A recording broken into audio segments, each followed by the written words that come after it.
మీరు చూస్తున్న ఈ కల్చర్ వచ్చేసి గ్రిండల్వామ్ కల్చర్ అంటారు. ఈ రైనీ సీజన్లో మోయిన కల్చర్ అనేది చాలా ఎక్కువగా క్రాష్ అయిపోతుంది అనేసి చాలామంది కస్టమర్స్ నాకు చెప్పారు.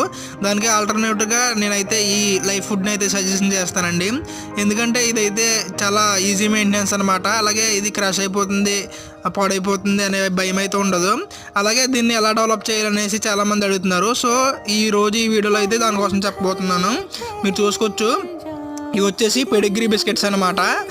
ఇంట్లో మనం పెంచుకునే డాగ్స్కి వాటికి యూజ్ చేస్తామన్నమాట. ఆ బిస్కెట్స్ అనమాట. ఈ బిస్కెట్స్ని మనం ఒక 10 minutes పాటు ఇలా నానబెట్టుకోవాలి. ఇలా నానబెట్టుకున్న తర్వాత డైరెక్ట్ ఈ బిస్కెట్స్ తీసుకొచ్చి అలా గ్రిండల్వామ్ కల్చర్ మీద పెట్టినట్లయితే అవి ఆ బిస్కెట్ని గ్రిండల్వామ్ కల్చర్ ఫీడ్గా తీసుకుని అలా డెవలప్ అవుతాయి అనమాట. సో మనం డైలీ ఈ ప్రాసెస్ చేసినట్లయితే గ్రిండల్వామ్ కల్చర్ అనేది చాలా బాగా డెవలప్ అవుతుంది. ఓకేనా? ఎవరికైనా ఇంట్రెస్ట్ ఉండి తీసుకోవాలనుకుంటే కనుక నన్ను అయితే కాంటాక్ట్ అవ్వండి. వీడియో నచ్చినట్లయితే లైక్ చేయండి. Thank you.